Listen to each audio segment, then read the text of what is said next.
Selamat malam, para pendengar setia. Malam ini, saya ingin membawa Anda ke sebuah kisah yang akan membuat bulu kuduk Anda berdiri. Kisah tentang seorang pria yang tersesat di sebuah tempat yang tidak seharusnya ia datangi. Tempat itu disebut Lorong Tak Berujung. Kisah ini terjadi pada tahun 2017 di sebuah kota kecil di Jawa Timur. Dimas, seorang karyawan kantoran yang baru saja pindah dari Jakarta, tengah mencari tempat tinggal baru. Setelah beberapa minggu mencari, ia menemukan sebuah apartemen kecil dengan harga yang sangat murah. Letaknya di lantai paling atas dari sebuah gedung tua yang hampir kosong. Apartemen ini memang jarang dihuni, kata penjaga gedung, seorang pria tua bernama Pak Surya. Tapi kalau Mas Dimas tidak masalah dengan suasana yang sepi, tempat ini cukup nyaman. Dimas tidak memedulikan kata-kata itu. Ia hanya berpikir bahwa apartemen murah adalah solusi terbaik untuk dompetnya. Setelah menandatangani kontrak, ia mulai pindah dan menata barang-barangnya. Malam pertama Dimas di apartemen itu terasa biasa saja. Suasananya memang sunyi, tapi ia tidak merasa terganggu. Ia bahkan merasa lega bisa tinggal jauh dari kebisingan kota. Namun, semua berubah pada malam ketiga. Saat itu pukul 11 malam. Dimas sedang bekerja di laptopnya ketika lampu di apartemennya tiba-tiba mati.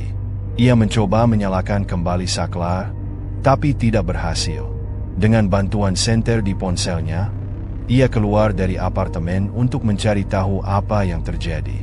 Lorong di depan apartemennya gelap gulita. Hanya ada cahaya remang-remang dari jendela kecil di ujung lorong. Ia berjalan pelan, berharap menemukan penjaga gedung untuk meminta bantuan. Tapi setelah berjalan beberapa saat, ia menyadari sesuatu yang aneh. Lorong itu terasa lebih panjang dari biasanya. Jarak yang seharusnya hanya beberapa meter kini terasa seperti puluhan meter. Dimas berhenti dan melihat ke belakang.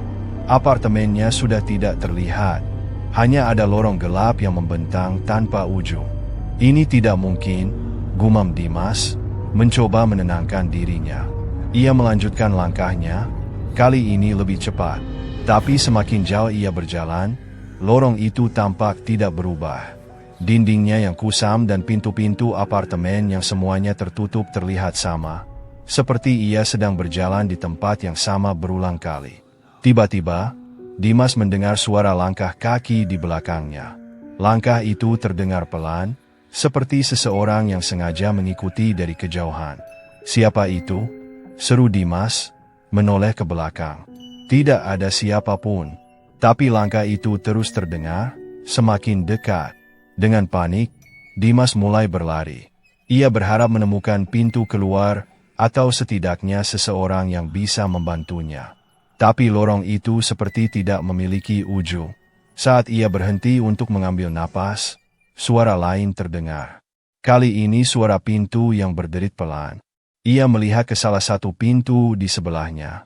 Pintu itu terbuka sedikit, menintipkan kegelapan di dalamnya. "Halo? Ada orang di sana?" tanya Dimas dengan suara gemetar. Tidak ada jawaban. Tapi pintu itu perlahan terbuka lebih lebar, seolah-olah mengundangnya untuk masuk. Dengan ragu, Dimas melangkah mendekat dan menyorotkan senter ponselnya ke dalam ruangan. Ruangan itu kosong. Tidak ada furnitur. Tidak ada jendela, hanya dinding putih yang terlihat kotor dan retak. Tapi di tengah ruangan, ada sesuatu yang membuat Dimas merasa mual. Sebuah cermin besar berdiri dengan bingkai kayu yang sudah lapuk. Cermin itu terlihat tua, dengan permukaan yang buram seperti dilapisi debu. Tapi yang aneh, bayangan Dimas tidak muncul di cermin itu. Sebaliknya, ia melihat sosok lain. Sosok itu adalah seorang wanita. Rambutnya panjang dan hitam, menutupi sebagian besar wajahnya. Ia mengenakan pakaian putih yang kusut dan kotor.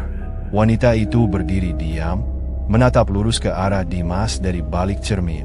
Dimas mundur perlahan, tapi wanita itu bergerak mendekat. Bukan di dunia nyata, tapi di dalam cermin. Dengan setiap langkah yang diambilnya, cermin itu tampak bergetar, seperti ada sesuatu yang mencoba keluar darinya.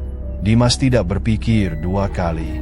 Ia berlari keluar dari ruangan itu, kembali ke lorong yang seolah-olah semakin gelap. Langkah kakinya bergema, diiringi suara langkah lain yang lebih berat dan cepat. Saat ia menoleh ke belakang, ia melihat wanita itu. Kini, ia berada di luar cermin, berdiri di tengah lorong dengan kepala tertunduk. Tubuhnya bergerak aneh, seperti sedang ditarik oleh sesuatu yang tak terlihat. "Pergi!" teriak Dimas, tapi wanita itu hanya tertawa pelan. Suara tawanya terdengar memekakkan, bercampur dengan gema lorong yang seolah-olah menyerap semua suara. Dimas terus berlari, matanya mencari tanda-tanda pintu keluar. Tapi lorong itu tidak pernah berakhir.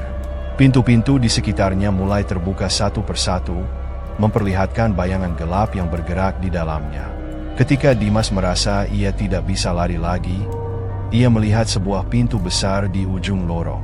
Pintu itu tampak berbeda, dengan cahaya terang yang menyilaukan keluar dari celah-celahnya. Dengan sisa tenaga, ia berlari menuju pintu itu dan membukanya. Ia terjatuh ke tanah. Ketika ia membuka matanya, ia sudah berada di depan apartemennya lagi. Lampu-lampu lorong menyala, dan suasana kembali seperti biasa. Dimas segera meninggalkan tempat itu malam itu juga, membawa semua barangnya tanpa berkata sepatah kata pun kepada siapapun. Ia tidak pernah kembali ke apartemen itu. Beberapa minggu kemudian, ia membaca berita tentang apartemen tersebut. Disebutkan bahwa gedung itu akan dihancurkan karena sering terjadi hal-hal aneh, termasuk laporan penghuni yang menghilang tanpa jejak. Dimas hanya bisa bersyukur karena ia berhasil keluar. Tapi hingga hari ini, ia masih sering terbangun di malam hari dengan suara langkah kaki yang terus menggema di telinganya. Selamat malam, pendengar. Jika Anda menemukan lorong yang terasa lebih panjang dari biasanya, berhati-hatilah. Mungkin Anda telah melangkah masuk ke tempat yang tidak seharusnya Anda datangi.